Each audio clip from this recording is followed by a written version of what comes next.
Welcome back.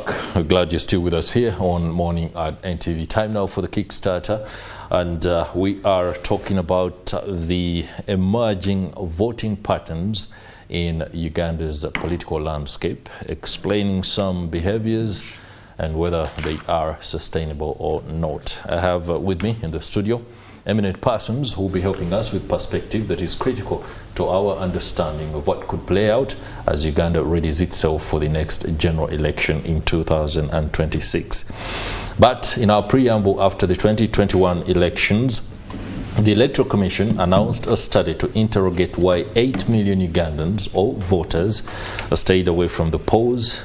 But the issue from the by-elections, for instance, has continued to show up. Voter apathy remains a significant challenge in Uganda's democratic processes, undermining the legitimacy of electoral outcomes and overall governance. To help us make sense of this, I'm joined on set by MP Muwada Nkunyingi from Kyadondo East. Many thanks for joining us. Thank you. I'm also joined by seasoned commentator, senior citizen, Captain Francis Babu. Many thanks for joining us. Thank you very much, and good morning to our viewers. We're glad to have you on board. We are also expecting Honourable Richard Sebamala, the MP for Bukoto Central, to join us a little bit later. But let's get underway. First and foremost, the nation is on the tenterhooks, preparing for what is no doubt going to be a significant moment in the political landscape, the 2026 general election, one that shall see Ugandans vote at local, parliamentary, as well as presidential level. But if the recent by-elections are anything to go by, there is what appears to be a clear pattern: voter apathy. Ugandans, despite the euphoria that campaigns do create, are not interested in casting the ballot. I do not know whether this was evident, and it is something that we can put fingers to and examine exactly what happened in the Campaign North by-election. But allow me engage the Honourable MP for Kyadondo East first. Is there anything that you see as a pattern that should be halted or altered to the positive end as soon as possible in order for the electoral processes to continue as democratically as they ought to? Thank you. For fellow Ugandans, participation in electoral processes is constitutional, and it's a right for every citizen. When you look at our constitutional order, all of power, according to the law, belongs and must belong to the people of Uganda, who must exercise the same in accordance with our constitution. And part of the exercise is participation in decision making for this country through the known elections. One, a general election, a referenda, that's for purposes of referendum. That's right. And needless to mention, by-elections also fall under election or electoral cycle. And that, in translation, it means that the people must decide for themselves. So as we interrogate participation in elections, we must also interrogate whether the people still retain and can freely exercise the power of decision making, because that is the root of people's power, and that's the root of electoral processes. When you look at our constitutional order, now the principal mandate of ensuring that the people participate in those exercises, be it a general election, be it a referenda, be it by-elections, whatever, lies on the electoral body. That's the Uganda Electoral Commission. Call it Independent Electoral Commission. And our constitution, I think, is article around 61, 62, I think 61. It mandates the Electoral Commission to formulate and implement programs for voter education and awareness. Now, we must also interrogate whether the existing Electoral Commission Byabakama actually undertakes or formulate programs for voter education and awareness. If Ugandans are not aware, the burden lies on the Electoral Commission to come and justify what they have done in terms of formulation and implementation of programs for voter education and awareness. Now, away from that, when you look at our electoral cycle and what has happened in the recent past, the elections as envisaged in our legal order or constitutional order is not the election we are witnessing in Uganda. First of all, is the Electoral Commission in charge? I doubt so.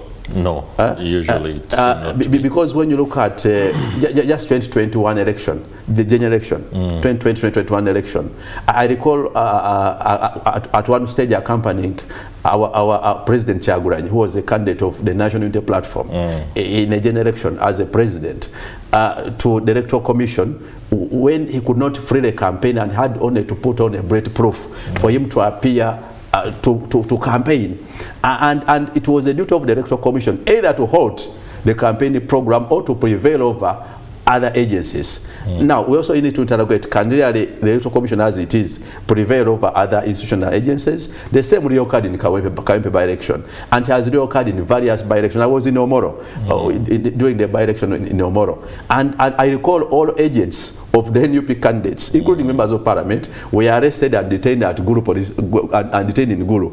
And all the agents, I recall, I personally, I secured the police bond. I signed for many of them in Omoro, who were campaign agents of the NUP candidate in Omoro. Now, if there can be an election where campaign agents of a particular candidate are picked up and arrested and detained till the election is over, that's not an election envisaged within our legal framework. And if the principal agents of a candidate are arrested, do you expect now voters to freely participate? When you look at how to constitute a polling station, the law talks about a different scenario. At minimum, have a constable with at minimum a stick. This is normally used by police officers, and understanding a distance. A polling station must be as free as possible to allow voting as provided for within the law. It must be by secret ballot for every Ugandan of adult age. That's adult suffrage.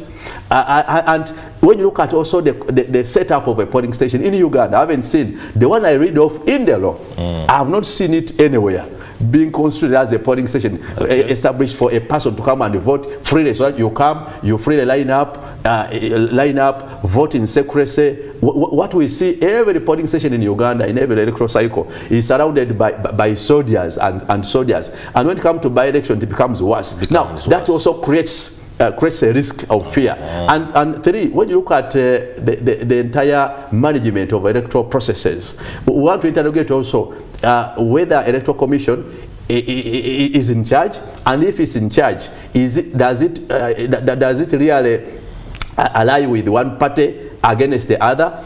Does it constitute an independent electoral process where Electoral Commission is independent and gives a fair play for all players and participants? Just look at how they implement the Political Parties and Organizations Act, because Uganda is a multi-party dispensation.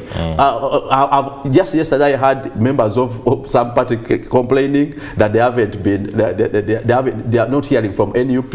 I mean, they are not hearing from the Electoral Commission. When it came to NUP, our constitution has overlaid with the Electoral Commission. They are failing to gazette our amended constitution as NUP. That's Electoral Commission. Now, it becomes a question for us to interrogate as a country. And I think part of the challenge we have is the Electoral Commission. It has refused to be honest. If they are not in charge of the electoral processes, they should be honest, so that the people of Uganda now take over the right of demanding what is just and fair for them to decide for their respective constituencies and for the country when it comes to a general election. Otherwise, part of the interrogation is whether the law we have has been implemented to the latter by the Electoral Commission. But needless to say, as I conclude, is that there has been a perception that conducting an election is a favor. When you hear from the ruling party and Mr. Museveni,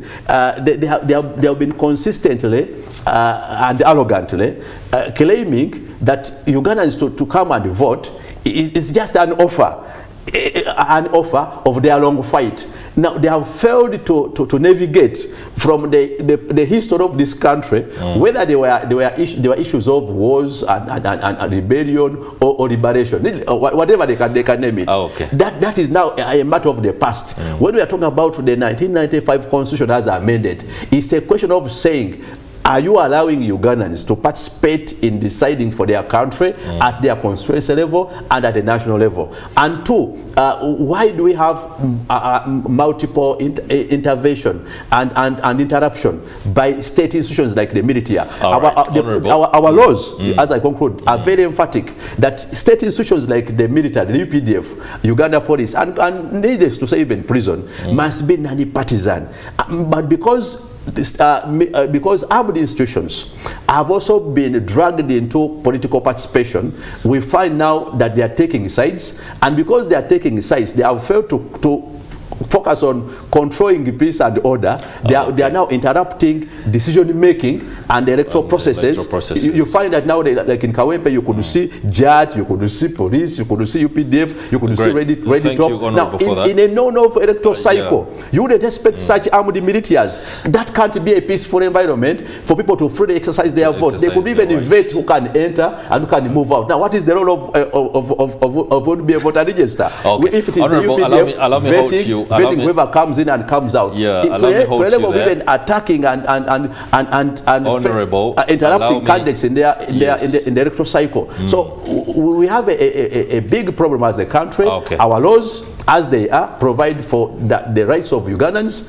The challenge we have, are Ugandans allowed to exercise their rights? All right. I do appreciate the fact that the problem that we are attempting to interrogate and come to terms with is really huge, and if the Honourable MP's words are anything to go by, it is a cocktail of causes and circumstances that lead to this kind of voter apathy. But before you submit on what you think could be the fundamental causes, we need to understand and perhaps give context to our audiences on how voter patterns have been playing out, especially in by-elections. I have with me here stats that will be very important, especially in the contextualization of this.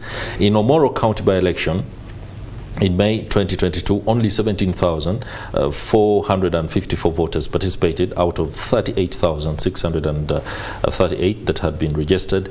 That represented a 45.2% turnout.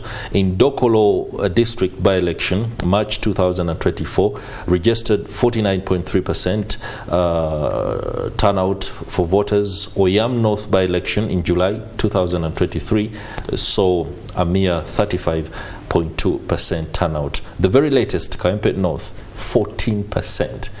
Captain Francis Papu, you have seen the goings on within the political landscape, and most importantly, I believe, within the corridors. Is this a deliberate design by the political actors to basically remove the voters from the electoral process, but only keep them in for purposes of face value? No. I think there are too many conspiracy theories here. First of all, we have laws, like the Honourable Member of Parliament has said. They are there. These laws are sufficient if we follow them. Okay. Now, let us go to the most important thing. First of all, you compare to the by-elections with the major elections. Major elections. By-elections, by-elections usually have problems. There's weaknesses in their voting. And second, the major election, the main elections, they are electing also the president. That's right. So a lot of people turn up during that period. Although still with a major election, you still have that problem of not having the full numbers. What are the problems? And I think this is where we've got now to find out what are the causes of this. Instead of voters' apathy, there are some people who have got apathy, yes, I agree, but not everybody. The question is, what are the problems? So we need to take a SWOT analysis. What is the strength of a main election and a by-election? What are the weaknesses of those two? Then, what could be the opportunity to make them work better? And lastly, what are the threats? So, once you've done that, then you go to the main problem. One of the problems, the system of our democracy, is it understood by all our citizens? Do they understand the kind of democracy we have put in our constitution? A model that we profess. Now let me put it this way. Must it be fully understood by everyone? It has to be. People have to understand it. They've got to understand why they're even doing it. Now, first and foremost, we've got a presidential system of government, which is different from the parliamentary system of election. In South Africa, they're using the parliamentary system, like Britain. Britain, they call it the Westminster system. Westminster system. That's all right. Now, presidential election, which is the American, all of us think we should turn up when the president is being elected, because we know that's where the power is. Now, that's one point. Second point, our people, from the time we got this system, the first question will be, have they understood it? And because we thought of that, during the making of the Constitution, we put a part of that Constitution for civic education. And civic education here does not mean voters' education. It means a civic education that is continuous, to even include it in our syllabus of education. So that is one other problem. So that's one of the weaknesses, our civic education not being there. Then the elections. Does the average man understand the power he has or she has for those elections? They have the power. This is a government of the people. People have to understand that the democracy we're talking about is the government of those people. They're the owners. So we've got to get them to understand that. So one of the major weaknesses are that even our own people are playing around with their own power to make them being felt. That's why we have those elections. In a real thing, it is the way to weigh your strength. You can choose the member of parliament, you can remove them, you can choose the president, you can remove them. Now I'll come to those weaknesses which are in that one also. Now, the rule of the people, that's what democracy is, the rule of the people. And actually the Greeks, demo means the people, kratos means the rule, democracy. The power of the civic responsibility exercised by the citizen. Who curtails that? Who makes them not want to go and vote? Now, democracy we have is based on majoritarianism. The more people, to balance it, the more people you have decide. They're the ones who decide. If it was a weighing machine, it would tell you. Yeah, the heavier is how many people vote. So the people have to be told, look, if you don't vote, we don't know what you want. So the people have to be told about this. Now, there are people who take advantage of these weaknesses. And that advantage comes in many different ways. During competition of being elected, there are certain traits which come out in this model we have. One, some people use money. What have you been calling it? It's a big topic. Money is being used, you know. You copied this system from a capitalistic model. If you look at the American system, the presidential election, and you look at the amount of money the president uses during those elections, you get the picture what sort of money is used in this kind of model. Interesting there. Then you bring the model into our poverty in our country, which is extremely poor, and you're bringing this kind of model, which requires money, in a sea of poverty, and the money is used to actually divert, if you like, also get the votes. The other one is intimidation. They intimidate people. There are people here who intimidate people not to go to vote. They come and intimidate them not to vote. Others intimidate them. If you don't vote for me, you'll see. They also go on propaganda. Propaganda which is used in our elections and confuses the person who is going to elect. The next one is blackmail. They blackmail each other. The people who are standing. This one is bad, this one is that. By the way, the biggest is also witchcraft. Captain. In this country, there are people, by the way, the witchcraft guys now You mean mind games? Yes, a mind game. But using witchcraft. They actually go to these witches and by the way, the witches, the shops now are open.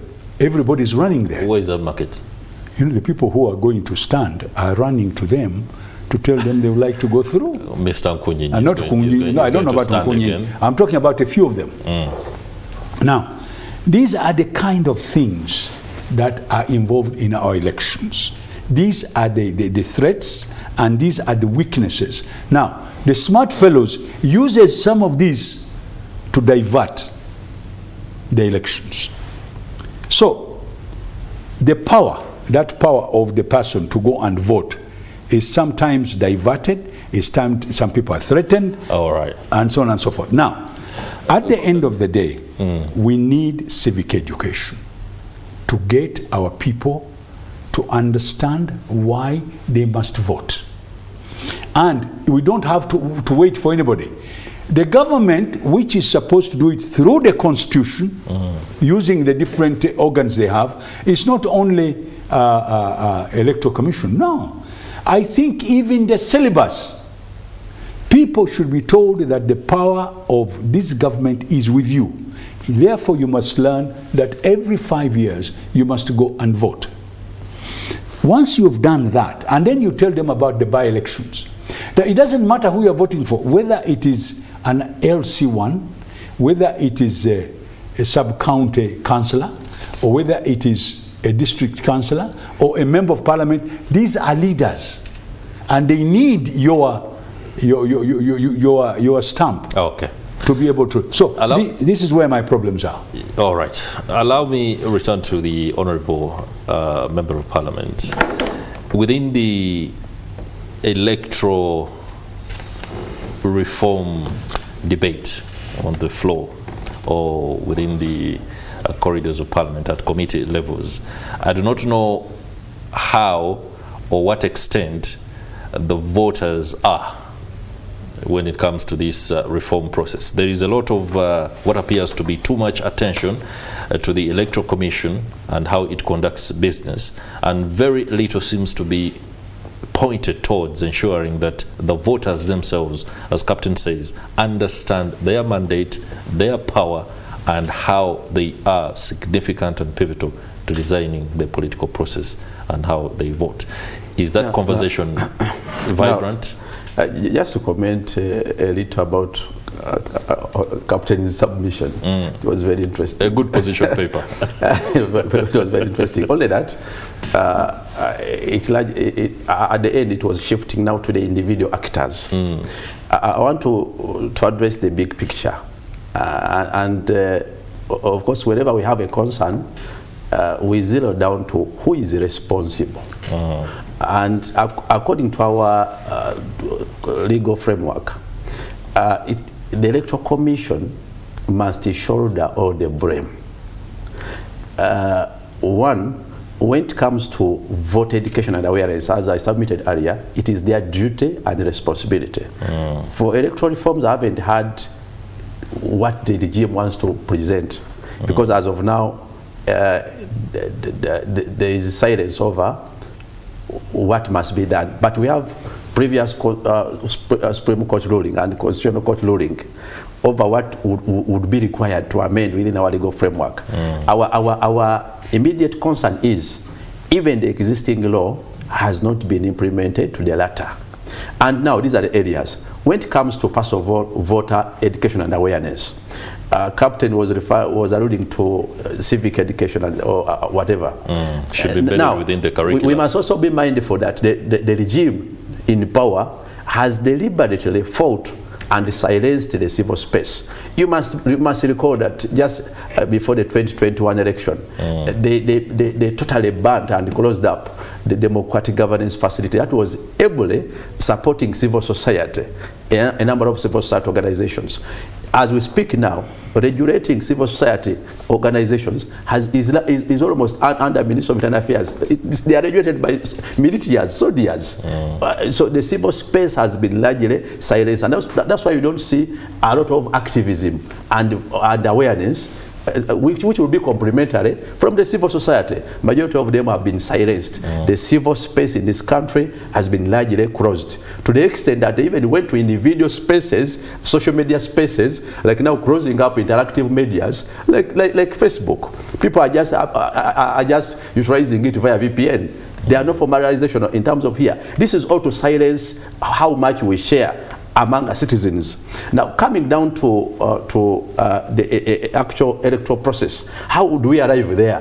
One, when it comes to the voter register, up to now, we still question how the Electoral Commission conduct registration of voters, because after awareness, and as a complementary to awareness, then you do voter education, because participation in electoral processes begins at awareness and then voter registration. It requires that the Electoral Commission must compile a voter register for every Ugandan who would be allowed to participate in any election, be it a general election or a by-election. And the business of saying that people participate in general election because there is a president, I think requires more research.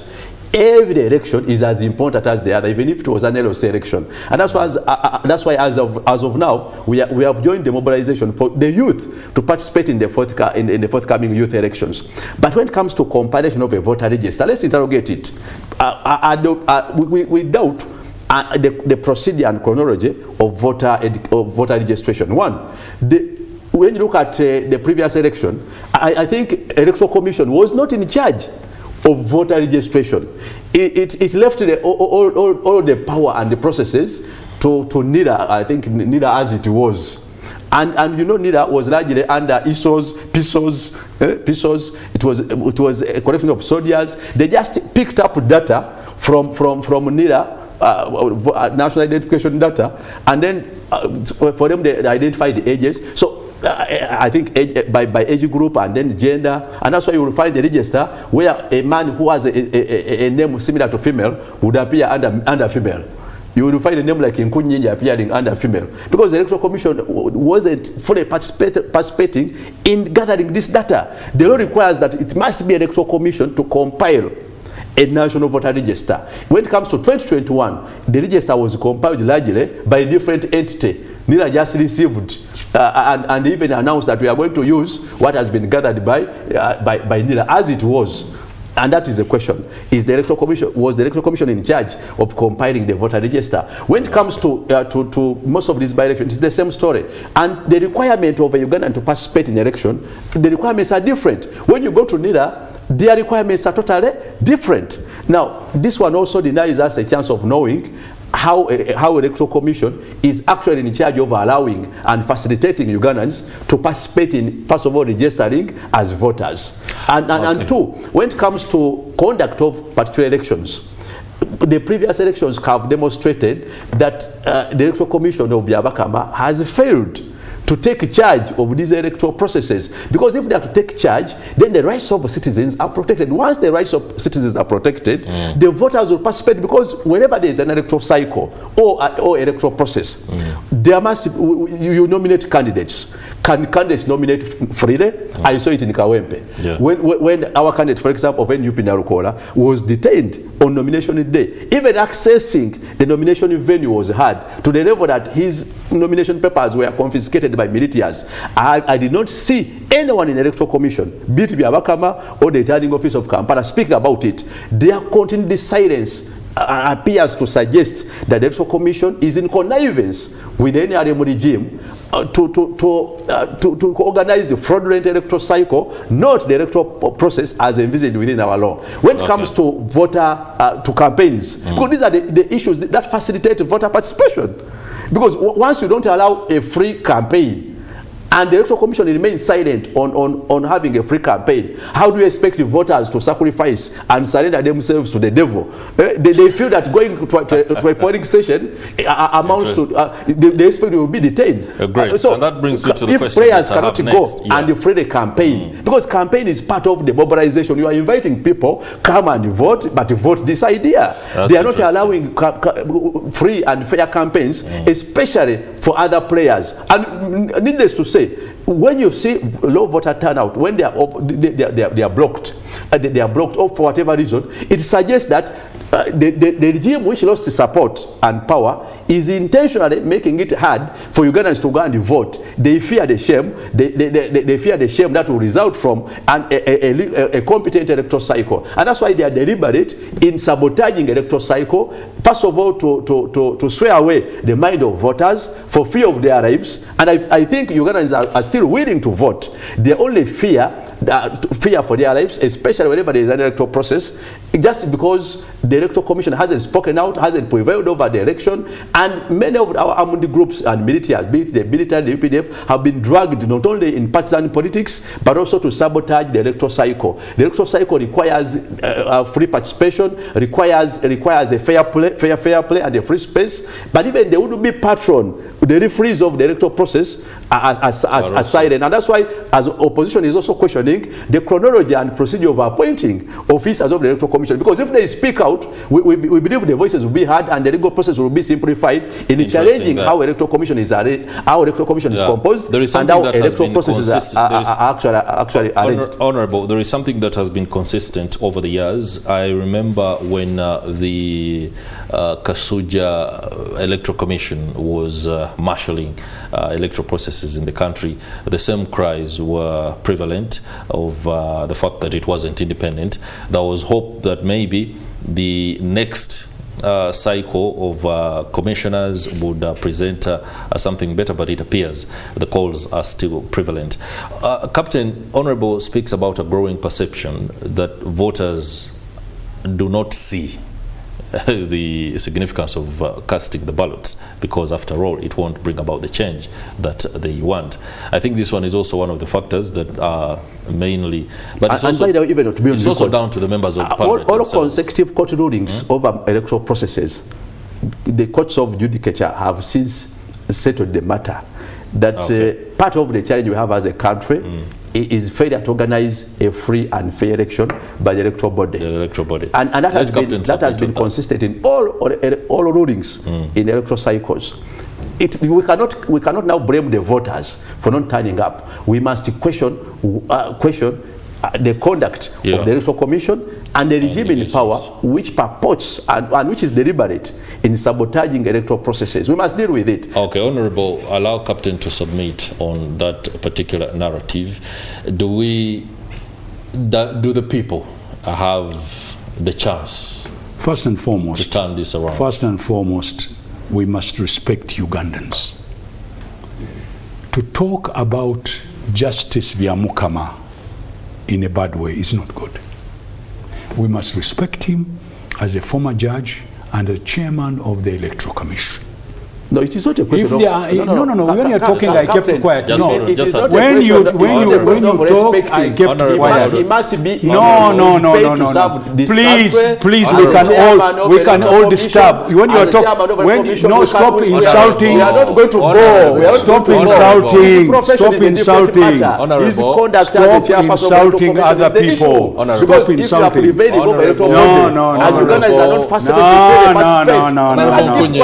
No.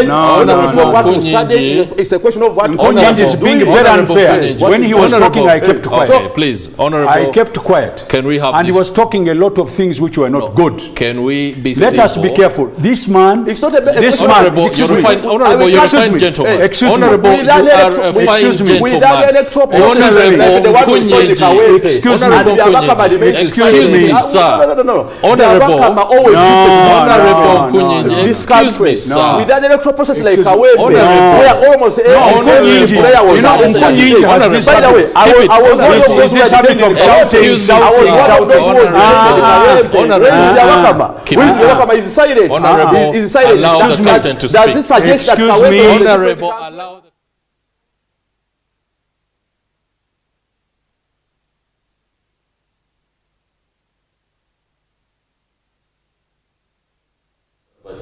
we do continue with this debate, and I'll allow Captain Francis Babu to submit on what should be no doubt very last engagement as we try to interrogate how the people can be better participants in the political process, especially when it comes to the casting of ballots. We do respect, and this one we must be very, very categorical about it, the emotions of political debate.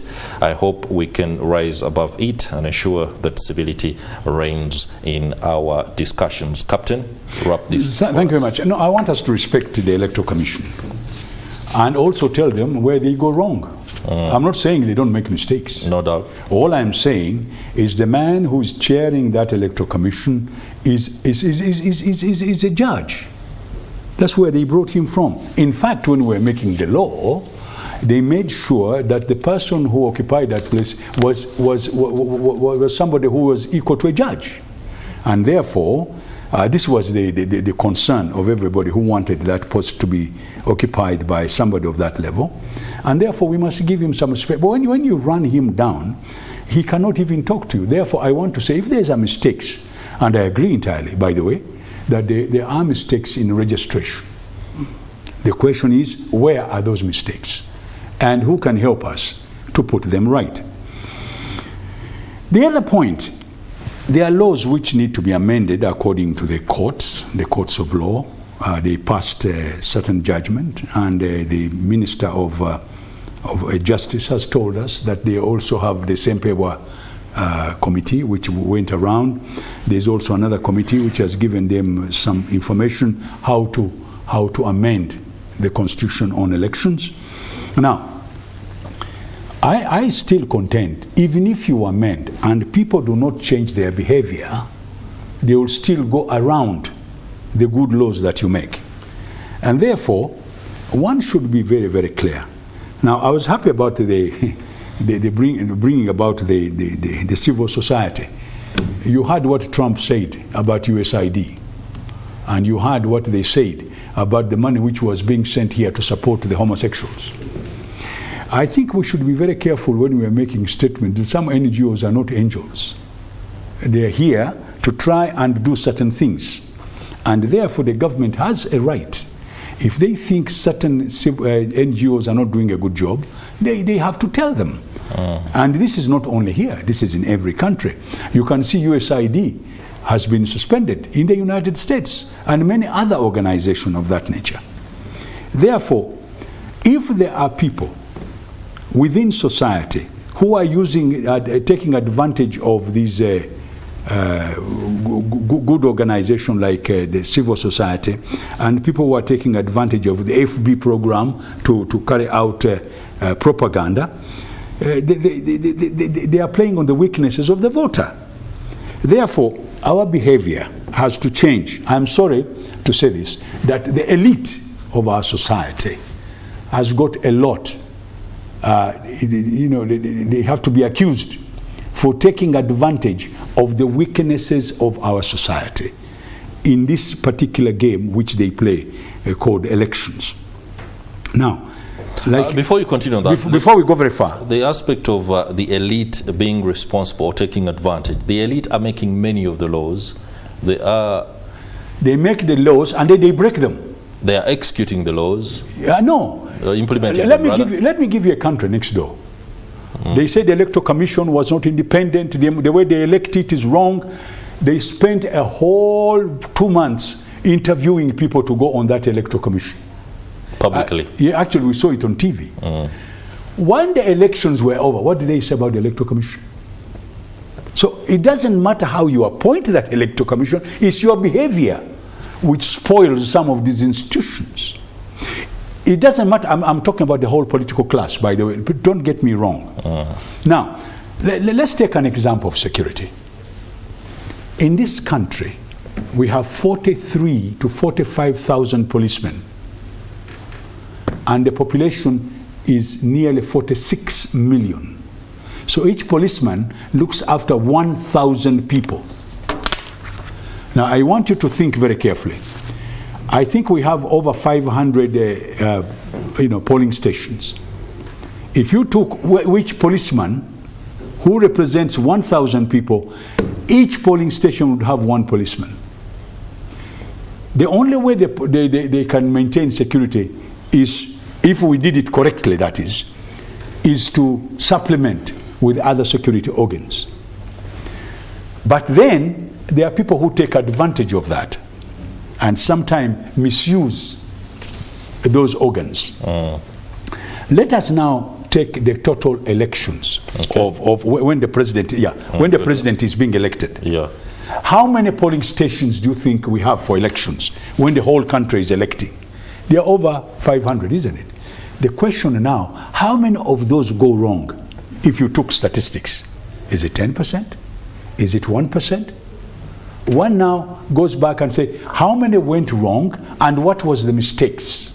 I agree that in some cases policemen and whatnot have used excessive power, and therefore they need to be investigated. The next question is, are the ones who are being pointed out angels, the way they behave? Are they angels? All right, Captain. So these are the points we need to look at. You pose questions that, of course, inspire a greater debate. Yes, I'd like to end by saying the voter apathy has got many reasons why it is there. Like when I told you we need to take a SWOT analysis. The strength we have, the weaknesses are many, and people take advantage of those weaknesses. What is our opportunity? To improve our behavior to begin with, even before we improve the law. So this is supposed to be the most important. Before we wrap this up, there's a question that we need to ask the Honourable, and this is because he's a member of Parliament serving, and I believe you'll be seeking re-election in 2026, right? You will be seeking re-election in 2026. Yes. Yeah, that's a good thing to say, no doubt. Don't be... So many people are going to be seeking re-election. The population, the voters, are often seen to demand certain things of members of Parliament, including money, for that matter. They include services that ideally should be provided by the government or the state, including health services. But some members of Parliament have been quick to position themselves as providers of those services, thereby increasing on what is already a bad situation of misinformation and a lack of knowledge on the roles of members of Parliament. I do not know whether it is a deliberate thing you would love to change, or it plays well within your political campaign process. Looking at a normal electoral process, indeed, and to comment on Captain's last segment,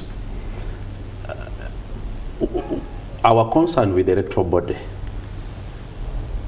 is their failure and silence, even when matters are going wrong. We believe the law as it is, even before the amendment, has enough safeguards, and they would be patroned to speak about these challenges. To redress these challenges is largely the electoral body.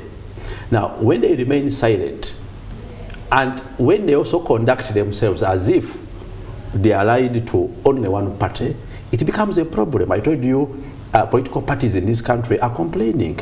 They are facing challenges in their day-to-day interaction and affairs with the electoral body, which is the supervisor of political parties. Uganda is a multi-party dispensation. They must not transact as if Uganda is a single-party state. That is well understood, and it's a point that has been severally made. When it comes to appointment of the officers of the electoral body, we are still insisting that there must be some changes here and there, so that they undergo an independent appointment process. The commissioner and these officers, as they are largely appointed by a single person, Mr. Museveni. Okay. Now my question. And at all elections, in terms of the previous general elections, the same Mr. Museveni has also been a candidate. My question these are concerns that we must have safeguards that the process of appointing officers of the electoral body must be distinguishable and independent to allow them that fairness and independence. Because as their contracts are running to an end, they are looking towards a renewal, and that's part of the challenge. Are they independent? All right, Honorable, that is well understood. Coming down to the players, the participants in the electoral process, it is a duty of all leaders to demand and to keep, for example, for us as opposition, is to keep the government in check, to check, and especially in terms of delivery of services to the people in accordance with approved budgets. But nothing stops any leader from also supporting communities and societies. The only problem is if you fail to put government in check, to ensure and follow up to ensure that government is accountable for the taxpayers' money, because it's the taxpayers' money that must be translated into services to communities. All right. And now, any donation or support by leaders is as equivalent as corporate social responsibility by a company like NTV or NTV or Nation Group. I also see them. I was in Chitezi. I saw the Nation Group coming to donate items to victims of Chitezi landfill. That is corporate social responsibility, and I want to thank you. But as well, nothing also stops individuals from being civil. Me, as a Muslim, we have to pay zakah.